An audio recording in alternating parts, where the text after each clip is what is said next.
Hello and welcome to the show. I am here on Forza 6 with another silly car build.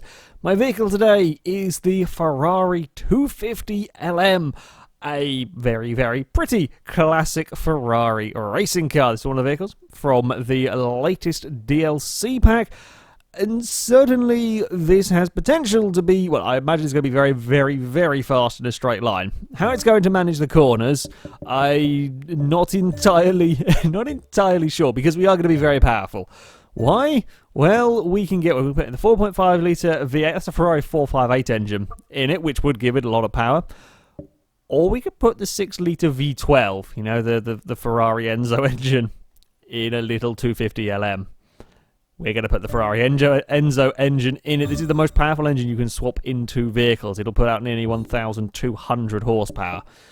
This in a car that's probably going to weigh around 2,000 pounds. That is a monumental power-to-weight ratio in a 1960s race car. So there are certainly some concerns about controllability. That's a big thing, you know. Yes, it was raced, but it's not exactly designed for dealing with, well, this much power. We will get the car on some race time. I mean, the PI is absolutely flying up at the moment. 235s on the front aren't massive. What do we get on the rear? 305s on the rear. That's actually not too bad. Rear tyres on this Ferrari. I mean, the real concern is it actually going to be controllable, because we're going to ask it to tackle a very, very wet circuit with an incredible amount of power. Those tyres I do like to see, but yeah, how on earth it's going to react to the wet surface, I don't know. I don't think I've actually driven a car quite this ludicrous or in the wet. Okay, that's interesting. We cannot change any of the, there's actually no handling bits to change, so it's already got sort of full weight reduction and suspension, or race suspension, race anti-roll bars. Okay, that's quite cool. We don't have to be worried about that. Of course, I will be using this, anything to help with the handling. You know, yes, it does add a little bit of weight, but anything to help with the handling is going to be all important. And now we get the rest of the engine parts on here. Yeah, we're already almost over 1,000 horsepower. The exhaust will take off a fair amount of, well, it doesn't take off that much. There's not that much weight to take off in the first place. Okay, 2,200 pounds. We're not going to probably get it any, like we might actually get it over 2,300 by the time we're stuck on the intercooler and bits and pieces. But still, you know, the power to weight ratio in this is phenomenal. The PI, well, this is going to be by far the highest PI car that I have used in this series. The target time, the Lancia race car, was only just into R class. So this is going to be, we are well over 2,300 pounds actually with that intercooler, but we are at 1,182 horsepower. Yeah, this is a lot of power in the little Ferrari. The question is, will it be able to use that power around Brands Hatch? So here we are, ready for our 6 laps at the Brands Hatch Indy circuit. Our current leader and target time by the Lancia race car of 49.8. That is what we're going to be trying to beat with this Ferrari. Now, theoretically, oh god, we can't see a thing. Oh no, it's got the terrible windscreen wiper from the TZ2. Maybe slightly better on here. Oh, yeah, we're not going to see a huge amount in a very quick car. Anyway, yeah, technically speaking, this should stand a pretty damn good chance of beating the Lancia, seeing as this is quite a lot higher PI. The Lancia was only just into our class, so theoretically speaking, statistically speaking, this car should stand a half-decent chance. The thing is, how on earth is this going to handle the corners? That is the big question with this, and the answer is it's actually not quite as bad as I had feared it could be. We can, I reckon, get this car to full throttle. Briefly, yeah, we can. We can get the car to full throttle without spinning the wheels. Now, that is something that we could not do with the Maserati birdcage. The birdcage wouldn't go to full throttle without spinning its wheel. It didn't matter what you did with it, it simply wouldn't go. This one here will. This has got that little bit more traction, and when I say a little bit more, I do only mean a little bit more. Oh god, we're still sliding coming onto this start finish straight. Oh, holy crap. The speed though, the speed of this thing is incredible. That was 150 something miles an hour before I panicked and got on the brakes because it's so quick. That's 120 coming up towards turn 2 here.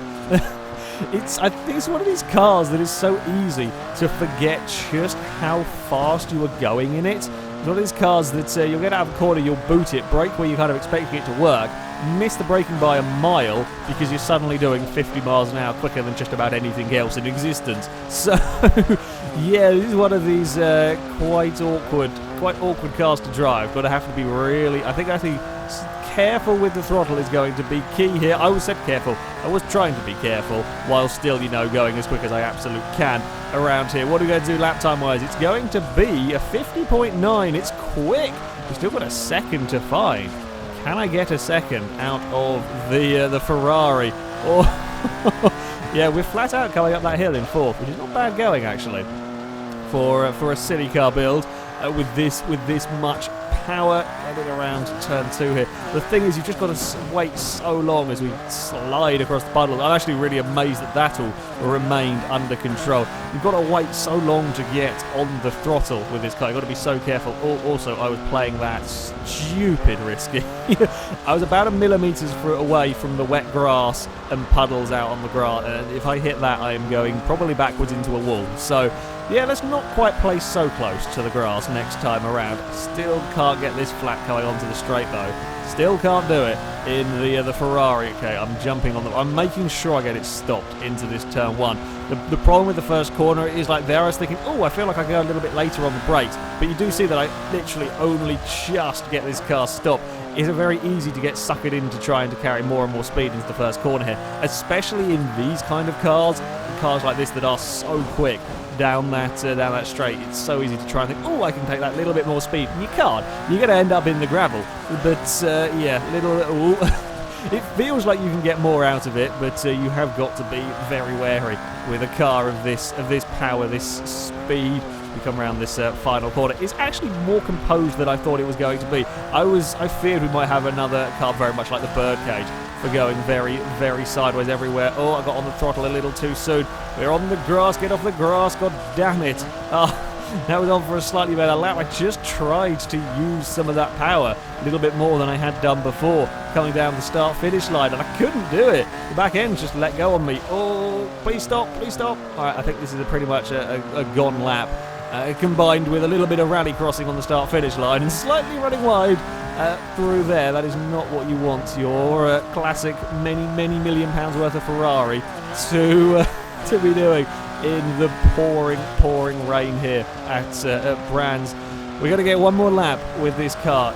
Can I find any more time? Honestly, I'm not sure I can get a second out of it. I think I was about 4/10 up that last time around, but I'm not sure I can get a second. Really not sure I can get a second more out of this car. Oh, I was trying to be more careful there. Yes, 163 miles an hour up towards turn 1. I'm going to make sure I get that slowed down, do nothing stupid around turn 1 here. That is a lot of speed. Easily the fastest car we've had in a straight line around here. I would imagine this will easily muller the speeds down Le Mans as well. This could well be one of the fastest cars in the game, full stop. Right, let's make sure we get it neatly done through these next couple of corners. There is a huge amount of throttle control required for this vehicle, but it isn't as terrible as I've been saying. It's not quite as terrible as I feared it might be. Trying to control all of this power in such a light car. It's not as awful as it potentially could be. Bursting into wheel spin a little bit as we run towards the line. It's quicker, but it's not enough. A 50.6 from the Ferrari. Oh, it's a handful, but it's kind of like an exciting car to drive. It's difficult, but it's not a constant death trap, and I'm quite impressed by that actually. Surprisingly manageable for this much power around an incredibly wet, incredibly almost nasty circuit. This thing, I think that's actually pretty damn good to drive, all things considered. That 50.2 will put the Ferrari into second place on the table. we're still quite a way down. Oh, sorry, a 50.6, wasn't it? My bad. 50.6, sorry. Will put the Ferrari into second. We're still 0.8 of a second down on the Lancia. Puts into context just how quick that Lancia was around this track, but we are almost 2 seconds quicker than the Birdcage and the Hellcat. So yeah, the 250 LM drives really well for that amount of power, but it's not well enough to quite compete with the Lancia. Now, though, it is time to see how fast this car will go in a straight line, and I have a sneaking suspicion it's going to be really rather quick. Right, so we are here at Le Mans, ready for the Ferrari's Speedrun. As I said, you know, this is likely to be incredibly quick. Our current fastest car was the Birdcage, 245 miles an hour to beat. We are, I would imagine, going to go quicker. We will dump the aero down. Now, that speed at the moment, 203, does not seem particularly fast. I think, potentially... Are the gears wonky? Now, there could be another thing going on with this car. No, there we go. That's fine, then. That's up to 268. Does that say? Can we really crack 270? Maybe not quite on its own. 268.4, it reckons. I doubt we're going to quite have the straight, even if it can go any faster than that. The benchmark does seem pretty accurate with top speeds. So yeah, even if it can go any quicker than that, I'm not sure we're going to quite have the space. One thing I was ever so slightly afraid of was sometimes if you don't actually have some downforce on the cars, they can have control issues. We saw it with the GMC Cyclone that I tried to speedrun. You take the air off on that thing and it is uncontrollable. Now, I wasn't really expecting that to ever be a concern with a classic Ferrari race car, but you never know with these things. Around this circuit, in the dry, this is really not a bad car to drive whatsoever. As I said, it controlled very well in the wet for what it is. So in the dry, relative speaking, yeah, it's. I am pleasantly surprised with just how well this car drives, how well it deals with all of the power. And now we are going to go very, very fast. With 200 miles an hour before we even get around the corner onto the straight. We're up to 220, 230. We're already quicker than the Hellcat. We're quicker than the Maserati. We're 250 miles an hour. Come on, car. We can get the 268 is what we were going for. Whether we're quite going to get that, I don't know. 64, 65.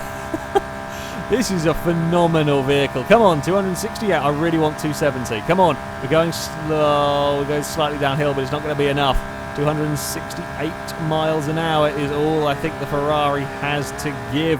Oh, we bounced the front up into the air. Why did you do that? Oh, God damn it. Yeah, the 268 is what we're going to get out of the car. Well, I was trying to take that a slightly different line to stop the car from bunny hopping into the air like we had with the Fury.